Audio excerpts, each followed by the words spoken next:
Welcome to the deep dive. Today we're looking at something pretty counterintuitive, actually. Yeah, it really goes against the grain of that whole hustle culture multitasking thing. Totally. It's this idea that mastering just one small thing, maybe something almost trivial, Yeah. could be way more powerful than, chasing a million different goals. We've got this source material that, well, it really questions the whole more goals be better mindset. It suggests all that scattered energy might just be holding us back. Okay, right. Let's get into that. Yeah. So the argument is we should maybe pause on the big dreams for a moment. Essentially, yeah. And instead, pour everything into getting really, really good at one specific, maybe minor skill.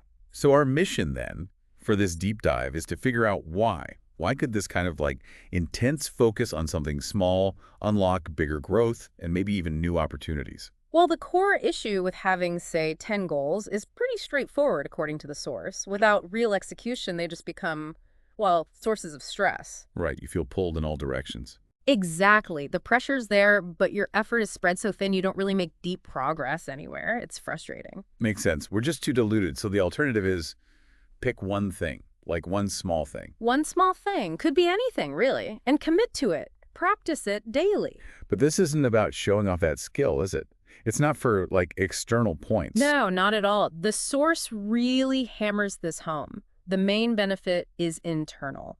It's, and I quote loosely here, to learn what it means to go deep. Ah, okay. So it's about cultivating that ability to focus intensely, to see what happens when you really stick with one thing. Precisely. It's the practice of depth itself. Okay, and here's where, for me, it gets really interesting. The source hints there are some, hidden benefits to this, unexpected payoffs. Yeah, this is fascinating. The big one seems to be building genuine self-belief. How so? Well, when you focus on one thing, you see clear progress, right? You get better. And that tangible improvement fuels your confidence. You start believing, truly believing, in your ability to learn and master things. Okay, I get that. Yeah. It provides solid evidence to yourself. Exactly. And it also gives you a clear direction, a single point for all that mental energy, which can feel incredibly grounding in a chaotic world. Grounding, okay. Yeah. And it also mentioned something about feeling more alive. Yes, that's a really intriguing part. The idea seems to be that when you sharpen your focus intensely in one domain, Mhm.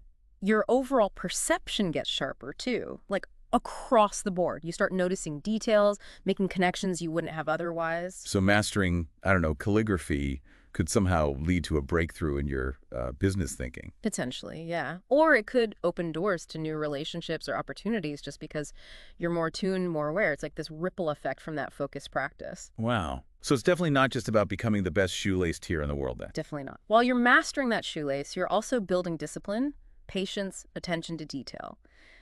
Deep skills. Transferable skills. Absolutely. And the source argues that if you stack up a few of these deep skills over time, mastering them one by one, well, you start to become kind of irreplaceable. Ah, because you have this unique combination of deep expertise. People seek you out. Right. While maybe others are still spread thin, chasing the next shiny object, it's depth versus just surface level breadth. And there's joy in that depth too, isn't there? The source mentioned that. Yes, absolutely. It's not saying be less ambitious. It's saying focus that ambition, channel it. There's a real peace, a satisfaction that comes from that deep dive, from the repetition, the process itself. Finding joy in the focus, peace in the depth. I like that. It's engaging work, not just a means to an end. And this whole process, it sort of builds purpose organically, not like you're chasing some big find your purpose sign. Precisely. The idea isn't that purpose is hiding somewhere for you to find. It's something you construct, brick by brick, through mastering these skills and seeing how they connect. So you look back later and see the pattern, the design that emerged from these focused efforts. Yeah, a life's design built from accumulated mastery, not just wishful thinking about goals. Okay, so wrapping this up, the big takeaway seems to be if you're feeling swamped by goals, maybe the answer isn't more time management hacks. Maybe it's stepping back. And choosing one small thing. Yeah, one small thing to go deep on. It's such a different way of thinking, but it could be surprisingly powerful for unlocking growth elsewhere. It's a compelling argument for the power of concentration in a world that constantly pulls us towards diversification. It really is. Makes you think, doesn't it? So maybe for you listening, the question is, what's one small, almost trivial thing you could pick A tiny skill, maybe a niche area of knowledge. Yeah, what could you commit to mastering, even just for a few minutes each day?